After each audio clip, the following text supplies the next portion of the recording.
नमस्कार, SBT news में आपका स्वागत है। पेश है 4 सितंबर सोमवार दोपहर 1:15 बजे राजस्थान की 15 बड़ी खबरें। इस न्यूज बुलेटिन के प्रायोजक हैं विनी केक एंड मोर। तो सबसे पहले एक नजर डालते हैं आज के हेडलाइंस पर। पीएम मोदी के बनारस में इस खास तकनीक से गंगा होगी पहले से स्वच्छ और निर्मल। जयपुर में केजरीवाल आज लॉन्च करेंगे आपका गारंटी कार्ड। G20 समिट में चीनी राष्ट्रपति के नहीं आने पर चिंता जताई। अब आंसू निकाल रहा प्याज, एक सप्ताह में दोगुने हुए दाम। बादलों का दबाव कम होते ही तेज हुई धूप, जन्माष्टमी के बाद बारिश संभव। और अब खबरें विस्तार से। प्रधानमंत्री नरेंद्र मोदी के संसदीय क्षेत्र उत्तर प्रदेश के वाराणसी में गंगा का जल अब और भी निर्मल और स्वच्छ होगा। प्राकृतिक तरीके से गंगा को स्वच्छ बनाने की कवायद जारी है, जिसके तहत पहली बार वाराणसी में गंगा नदी में चिताला मछलियां छोड़ी जाएंगी। रिवर रैचिंग अभियान के तहत इन मछलियों को 5 सितंबर को गंगा नदी में छोड़ा जाएगा। मत्स्य विभाग के विशेष सचिव प्रशांत शर्मा ने बताया कि इस अभियान के तहत 1 लाख चिताला मछलियों की अंगुलिकाओं को गंगा में छोड़ा जाएगा। प्रदेश के मत्स्य मंत्री संजय निषाद इस खास आयोजन के साक्षी बनेंगे। रविदास घाट पर इन मछलियों को गंगा में छोड़ा जाएगा। आम आदमी पार्टी ने राजस्थान में विधानसभा चुनावों की तैयारियां तेज कर दी है। आपके राष्ट्रीय संयोजक और दिल्ली के सीएम अरविंद केजरीवाल और पंजाब के सीएम भगवंत मान आज जयपुर में टाउन हॉल कार्यक्रम के दौरान गारंटी कार्ड लॉन्च करेंगे। यहां प्रतापनगर स्थित निर्मला ऑडिटोरियम में दोपहर 2 बजे टाउन हॉल कार्यक्रम रखा गया है। इस कार्यक्रम में चुनावी गारंटियां दी जाएंगी। जयपुर में अरविंद केजरीवाल और भगवंत मान ने रोड शो किया था। पार्टी ने सभी 200 सीटों पर चुनाव लड़ने की घोषणा कर रखी है। G20 समिट में हिस्सा लेने के लिए भारत आ रहे अमेरिकी राष्ट्रपति जो बाइडेन का कहना है कि वो इस दौरे को लेकर उत्साहित हैं। यही नहीं, उन्होंने चीनी राष्ट्रपति शी जिनपिंग के समिट में न आने की खबरों को लेकर भी चिंता जताई। जो बाइडेन ने कहा, इसे लेकर मैं निराश हूं, लेकिन इस उम्मीद के साथ जा रहा हूं कि वो वहां मिलेंगे। रविवार को शी जिनपिंग के आने को लेकर पूछे गए सवाल के जवाब में बाइडेन ने ये बात कही। अब तक चीन सरकार की ओर से शी जिनपिंग के आने या ना आने को लेकर कुछ कहा नहीं गया है, लेकिन मीडिया रिपोर्ट्स के हवाले से कहा गया है कि वो भारत दौरे पर नहीं आएंगे। टमाटर के बाद अब प्याज लोगों को रुलाने लगा है। एक सप्ताह पहले 20 रुपये किलो बिकने वाला प्याज अब 40 से 50 रुपये प्रति किलो बिक रहा है। सावन माह खत्म होने एवं आगामी 1 माह तक नया प्याज नहीं आने से प्याज के दाम 50 से 60 रुपये प्रति किलो तक पहुंच सकते हैं। प्याज के दाम बढ़ने से महिलाओं ने रसोई में प्याज का उपयोग कम कर दिया है। कोटा की बजरिया स्थित सब्जी मंडी में प्याज 40 से 50 रुपये प्रति किलो बिक रहा है।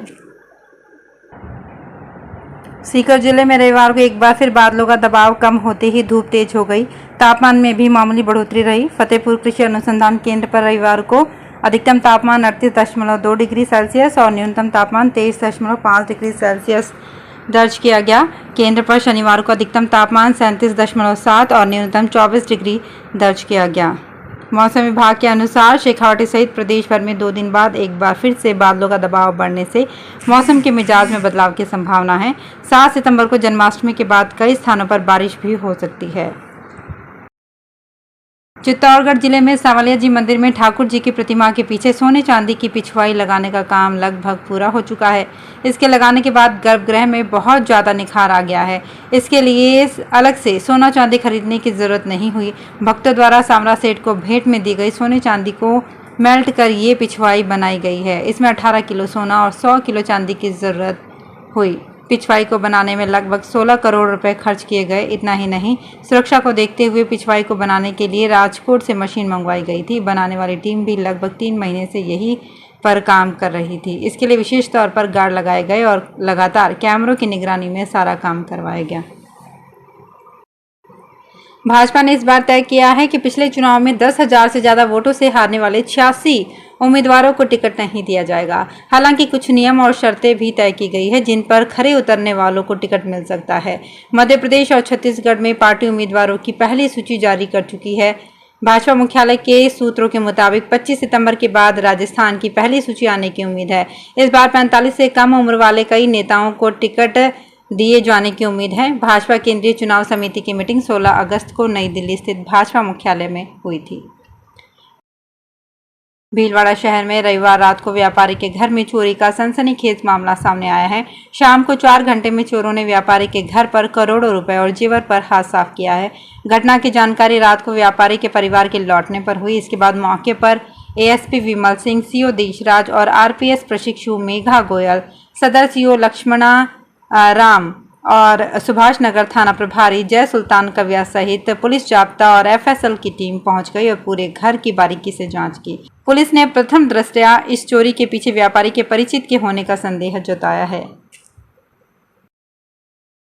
नागौर जिले के विश्व प्रसिद्ध वीर तेजाजी पशु मेले में रवानगी के बाद प्रशासन ने बिना टैग लगे बिना रवाना पर्ची से जा रहे ट्रकों को रुकवाकर जांच की। जांच के दौरान पशुपालन विभाग द्वारा चौकियों पर बिना रवाना पर्ची और क्रूरता से पशुओं को भर कर ले जाने पर रुकवा दिया।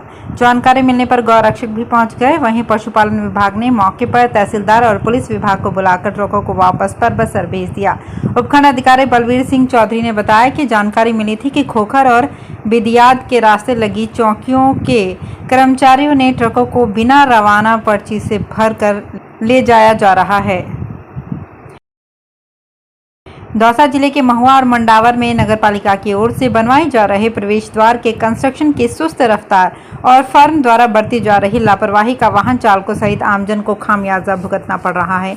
यहां प्रवेश द्वार के निर्माण के दौरान यातायात के सुचारू संचालन के लिए वैकल्पिक व्यवस्था नहीं करने से यातायात व्यवस्था चरमराई हुई है, लेकिन जिम्मेदार अधिकारी चुप्पी साधे बैठे हैं। दरअसल महुआ और मंडावर की नगरपालिकाएं करीब 65 लाख रुपए की लागत से दोनों शहरों के लिए प्रवेश द्वार का निर्माण करवा रही है। The railway employees cooperative bank limited Jaipur के संचालक का चुनाव 18 सितंबर को होगा। इसमें जयपुर डिवीज़न के 5 पदों के लिए मतदान किया जाएगा। इसमें रेलवे मंडल जयपुर के 8000 कर्मचारी मताधिकार का प्रयोग करेंगे।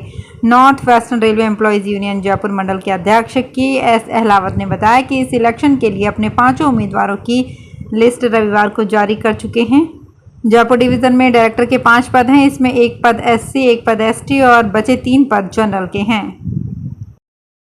बढ़ रही महंगाई के बीच गृहिणियों के लिए राहत की खबर है। रसोई गैस सिलेंडर के दाम 200 रुपये प्रति सिलेंडर तक कम हो गए हैं।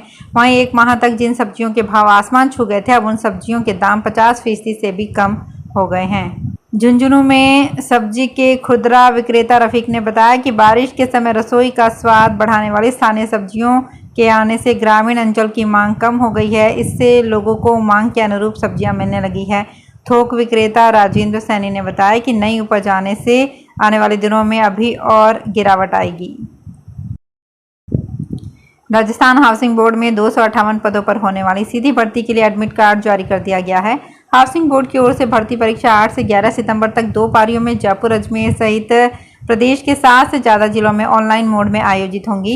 इसमें पहली पारी सुबह 9:30 से 12:30 और दूसरी पारी दोपहर 3:30 से 6:30 बजे तक होगी। अभ्यर्थी को 1.5 घंटे पहले परीक्षा केंद्र पर पहुंचना होगा। राजस्थान में विधानसभा चुनाव करीब आने के साथ ही बीजेपी में अंदरूनी सियासत तेज हो गई है। कैलाश मेघवाल वर्सेस अर्जुन मेघवाल की जुबानी जंग को पूर्व सीएम वसुंधरा राजे के साथ जोड़कर देखा जा रहा है, क्योंकि कैलाश शुरू से ही राजे के करीबी रहे हैं। हालांकि बीजेपी इसके पीछे सीएम गहलोत का खेल बता रही है। इस बीच बीजेपी की परिवर्तन यात्रा से कुछ दिन पहले ही राजे ने देव दर्शन यात्रा की घोषणा कर सबको चौंका दिया है। चुनावी साल में कैलाश मेघवाल की ओर से अर्जुन राम मेघवाल को घेरे जाने के कई मायने निकाले जा रहे हैं। एक देश एक चुनाव के लिए सरकार ने पूर्व राष्ट्रपति रामनाथ कोविंद की अध्यक्षता में 8 सदस्यों की समिति बनाई है। देश में लोकसभा चुनाव समय से पहले या बाद में करवाने का सरकार का कोई इरादा नहीं है। ये बात केंद्रीय सूचना प्रसारण मंत्री अनुराग ठाकुर ने रविवार देर रात एक इंटरव्यू में कहा।